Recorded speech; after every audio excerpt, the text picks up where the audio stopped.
تو ساری کائنات کو اس کے سامنے جھکا دیا. فقعوا له ساجدین،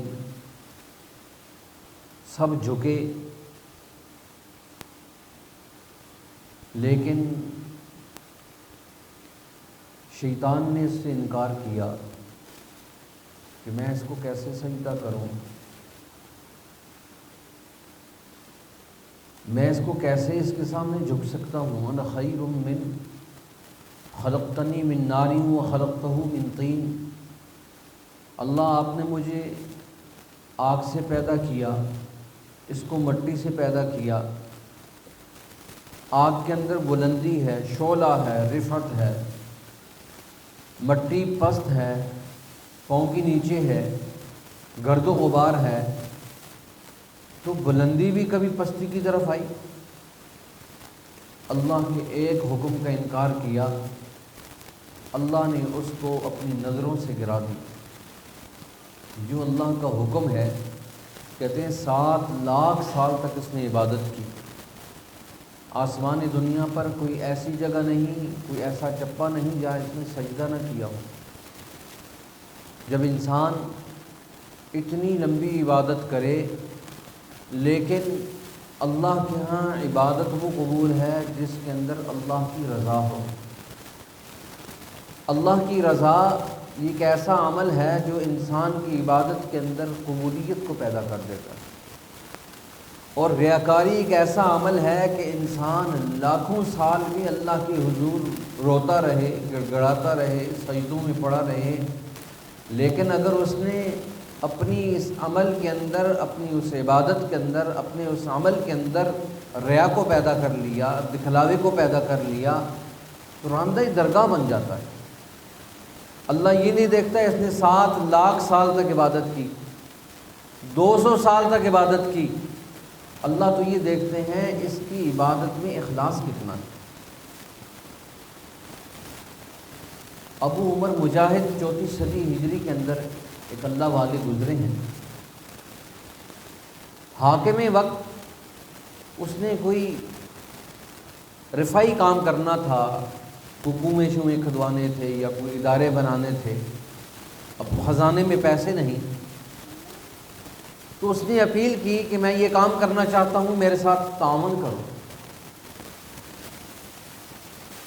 ابو عمر مجاہد رحمہ اللہ، انہوں نے اس کو 2 لاکھ دینار دیے، فرمایا کہ امیر آپ یہ کام کریں.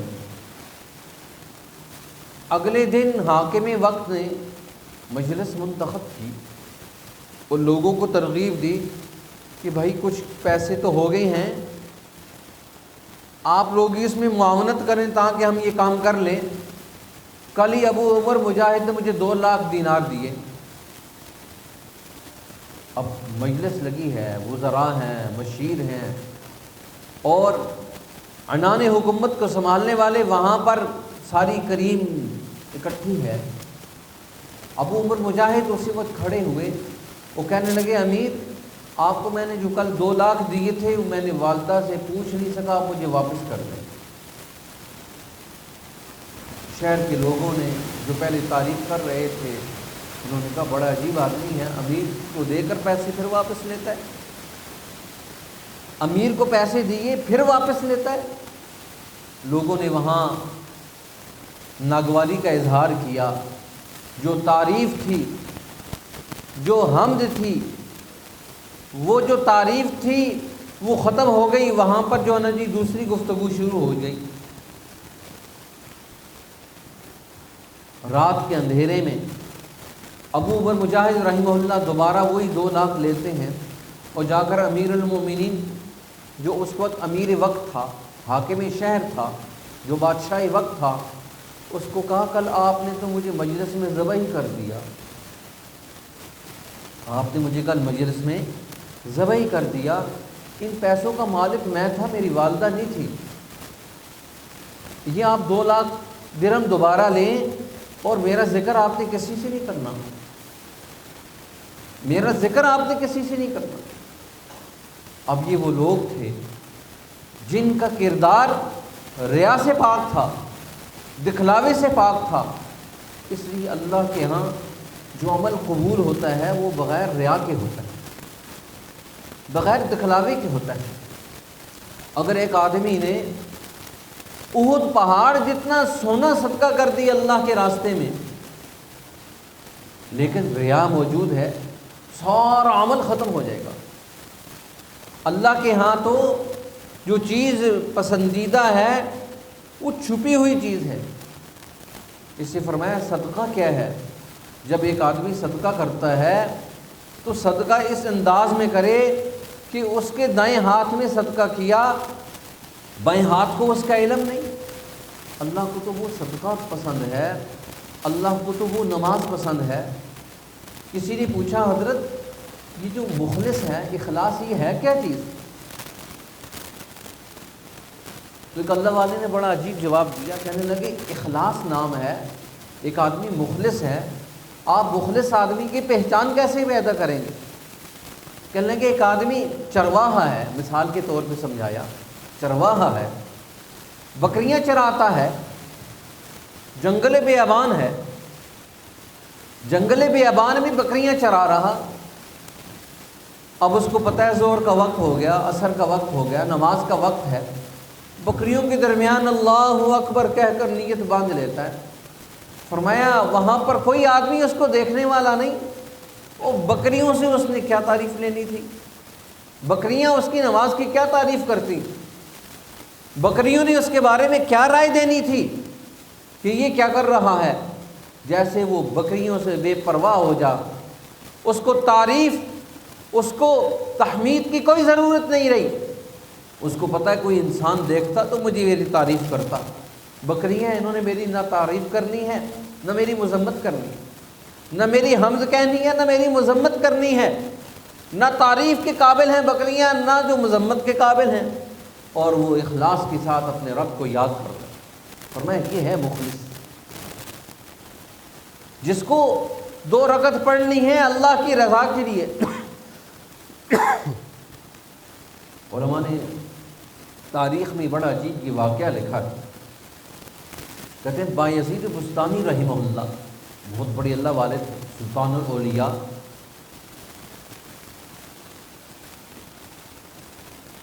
اور بڑے بڑے انسانوں کے وہ رہبر اور رہنما۔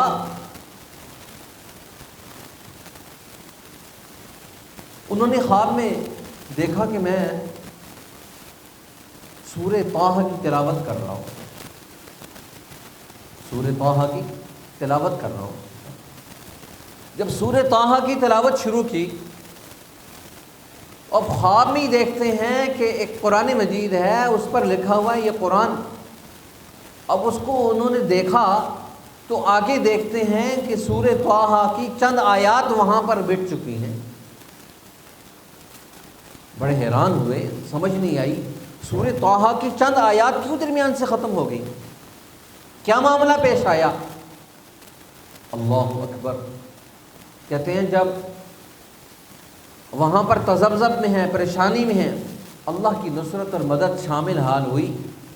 اسی وقت ذہن میں اللہ رب العزت نے ڈالا، کل جب آپ سورہ طٰہٰ کی تلاوت کر رہے تھے، آپ اکیلے تھے، اچانک ایک آدمی آیا اور آپ نے جب تلاوت شروع کی، ان آیات پر پہنچے تو آپ کے ذہن میں آیا کہ یہ میری تلاوت کو سنیں۔ بڑی توجہ کی بات ہے، یہ میری تلاوت کو سنیں، تلاوت کو سن کر اس کے دل میں خوشی پیدا ہو، کتنی اچھی تلاوت ہو رہی ہے۔ تلاوت کو سن کر اس کے دل میں خوشی پیدا ہو کہ کتنی اچھی تلاوت ہو رہی ہے۔ فرمایا وہ جو چند آیات تھیں وہ انسان کو خوش کرنے کے لیے تھی، وہ درمیان سے ختم ہو گئی۔ اللہ نے باقی سورہ طٰہٰ کے سارے الفاظ کو منوان رکھا، جہاں بندے کی خوشنودی شامل ہوگی وہ آیات ختم ہو گئی بیچ میں سے۔ اللہ کی رضا کا عمل، تختی کا عمل نہ ہو، دکھلاوے کا عمل نہ ہو۔ آج تو ہمارے ہاں بہت بڑا فقدان یہ ہے کہ حاکم وقت اگر ایک مشین دیتا ہے تو اس کو بھی ہائی لائٹ کیا جاتا ہے، کسی کو اگر 2000 روپے دے دیے تو وہ بھی ہائی لائٹ ہیں۔ اللہ کے ہاں تو جو عمل ہے وہ اخلاص والا عمل اللہ کے ہاں قبول ہے۔ اور جب انسان اخلاص کے ساتھ کوئی عمل کرتا ہے، اور یہ اللہ نے یہ لکھا ہے، ابھی دیکھیں یہ جو موتی ہیں، یہ جواہرات ہیں، ان کا وزن، یہ وزن نہیں ہوتا ان کا، لیکن دوسری طرف چاندی ہے، کتنا بڑا وزن ہے۔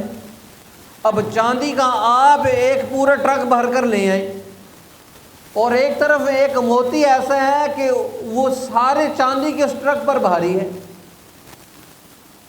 اللہ کے ہاں ایک چھوٹا سا عمل جو اخلاص والا ہے، اب بعض موتی ایسے قیمتی ہیں کہ پوری دکان ایک طرف، پورا سرافہ بازار ایک طرف، اور ایک موتی ایسا ہوتا ہے کہ وہ ایسا لال ہے کہ اس کی قیمت سارا سرافہ بازار نہیں ادا کر سکتا مل کر۔ اللہ کے ہاں یہ جو عمل ہے اس کی مثال موتی جیسی ہے۔ انسان اگر اللہ کی رضا کے لیے چھوٹا سا عمل کرتا ہے، اللہ اس کی بنیاد پر معافی نصیب فرما دیتا ہے۔ اللہ ہی نہیں دیکھتے اس نے اتنے 100 قرآن پڑھے ہیں۔ آج ہمارے یہاں یہ بہت بڑا عالمی ہے، جب ہمارا کوئی مردہ فوت ہو جاتا ہم کہتے ہیں جی 2 لاکھ درود شریف بھی ہیں جی، 10 قرآن مجید بھی ہیں جی، اتنی دفعہ ہم نے کلمہ پڑھا۔ بھئی اللہ کی رضا کے لیے پڑھا، کیا دکھلاوا ہے، کیا ریاکاری ہے؟ اب کس نے پڑھا، کون پڑھتا ہے؟ اب تو ہمیں تو یہ بھی نہیں سمجھ آتا۔ ایک آدمی 50 سال عمر گزر گئی، اس سے پوچھا جائے بھائی 50 سال میں تو نے کتنے قرآن پڑھے ہیں اپنے لیے؟ تو مشکل سے وہ کہے گا رمضان میں بس 1 قرآن پڑھ لیتا ہوں، وہ بھی خوش قسمتی سے۔ اب جس آدمی نے سارے رمضان گزارے، اب شعور کا جو دور آیا، اب 30 سال کے بعد جب شعور آیا تو 20 سال میں اس نے 20 قرآن ختم کیے۔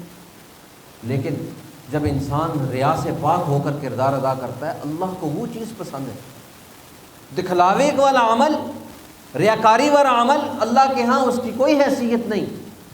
اس لیے اللہ تو یہ چاہتے ہیں خالص اللہ کی رضا کا عمل۔ آخری بات کرتا ہوں پھر ختم کرتا ہوں۔ اما عائشہ صدیقہ رضی اللہ تعالیٰ عنہ کے بارے میں آتا ہے، جب ان کے دروازے پر کچھ سائل آتا تو اپنی باندی کو کچھ دے کر بھیج دیتی، اپنے ہاتھ سے نہ دیتی، اور پھر دروازے کے پاس چپکے سے کھڑی ہو جاتی کہ وہ سائل کیا دعا دے رہا ہے، وہ سائل دعا کیا دیتا ہے، میری چیز کے بدلے میں دعا کیا دیتا ہے۔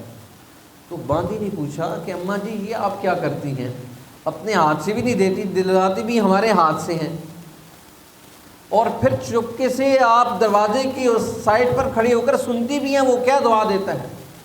اماں عائشہ صدیقہ رضی اللہ تعالیٰ نے بڑی عجیب بات فرمائی۔ دیکھیں حضور کی صحبت اور تربیت کے اثر ہے۔ 17 سال کی عمر یا 18 سال، اتنا وقت حضور کے ساتھ رہی جی، تھوڑا سا وقت ہے۔ اب اس دور کے اندر آپ نے سیکھا کتنا؟ کہتی میں یہ سنتی ہوں کہ وہ مجھے کیا دعا دیتا ہے، میں واپس وہی دعا اس کو لوٹا دیتی ہوں، دعا کا بدلہ دعا کے ساتھ ہو جائے، میں نے جو اس کو چیز دی ہے میں تو اپنے رب سے بدلہ لوں گی، میں تو اپنے رب سے اس کا بدلہ لوں گی۔ یہ اخلاص جب انسان مخلص ہو جاتا ہے، فرمایا مخلصا لہ الدین، خالص اللہ کے لیے کوئی عمل کر دینا۔ آپ نے صرف کسی آدمی کو ایک گلاس صرف اس لیے پلایا، دکھلاوا نہیں ہے ذہن میں، ریاکاری نہیں ہے، ایک گلاس پانی کا آپ نے کسی کو پلایا محض اللہ کی رضا کے لیے، اور 2000 قرآن مجید ختم کیے دکھلاوے کے لیے۔ مجھے بتائیں 2000 قرآن مجید دکھلاوے والے اللہ کے ہاں ان کی کیا حیثیت ہے؟ شیطان نے 7 لاکھ سال تک عبادت کی لیکن ساری ریاکاری کی تھی، اللہ نے اٹھا کر راندہ درگاہ بنا دیا۔ اور اللہ تو ایسی ذات ہے کہ ایک آدمی اگر اخلاص کے ساتھ ایک دفعہ درود شریف پڑھتا ہے اللہ کی رضا کے لیے، اللہ کے ہاں اس آدمی کی اس عمل کی حیثیت ہے۔ لیکن دکھلاوے والا عمل، قرآن مجید کی سورہ ماعون میں فرمایا الذین هم یراؤون فویل للمصلین، ایسے نمازیوں کے لیے ہلاکت ہے۔ الذین هم یراؤون، جو نماز پڑھتے ہیں دکھلاوے کی، روزہ رکھتے ہیں دکھلاوے کا، عمرہ کرتے ہیں دکھلاوے کا، حج کرتے ہیں دکھلاوے کا، تختیاں لگواتے ہیں، لاکھوں روپیہ خرچ کر دیا، مسجد کے باہر اپنا نام لکھوا دیا۔ فرمایا اس عمل کی کوئی حیثیت نہیں۔ فویل للمصلین، ایسے نمازیوں کے لیے ہلاکت ہے، وہ نماز اس کے پاؤں کی بیڑی بن جائے گی، وہ روزہ اس کے گلے کا توق بن جائے گا، وہ زکوٰۃ، وہ صدقہ، وہ خیرات اس کو جہنم کے اندر پھینکنے کا ذریعہ بن جائے گا۔ اس لیے ہر عمل اللہ کی رضا کے لیے کرنا۔ امام بخاری رحمۃ اللہ علیہ نے 3 آدمیوں کا ذکر کیا، ایک مجاہد کا، ایک عالم کا، ایک مجاہد کا، ایک عالم کا۔ جس آدمی نے جہاد کیا اور اس نے کہا اللہ میں نے جہاد اس لیے کیا کہ میں تیرے نام پر کٹ مروں، اللہ نے فرمایا تو نے تو جہاد اس لیے کیا تھا تجھے لوگ شجاع کہیں، فقد قیل، تجھے بہادر کہا گیا، اٹھاؤ اور جہنم کے اندر ڈال دو۔ ایک عالم آئے گا، کیا کیا؟ اللہ ساری زندگی بخاری پڑھاتا رہا، مسلم پڑھاتا رہا، ساری زندگی میں نے دین کا کام کیا، اللہ نے فرمایا تو نے تو اس لیے کیا تھا لوگ تجھے بڑا عالم کہیں، بڑا قاری کہیں، فقد قیل، اور آدمی نے تیرے نام کے ڈھنکے بجائے، اٹھاؤ اس کو اور جہنم کے اندر پھینک۔ سخی کو اٹھا کر جہنم میں پھینک دیا۔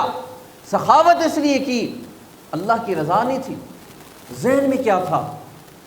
لوگ مجھے سخی کہیں، اللہ فرمائیں گے فقد قیل، خوب تجھے سخی کہا گیا، جگہ جگہ تیرے نام کی تختیاں لگیں، اٹھاؤ اور جہنم کے اندر پھینک دو اس کو۔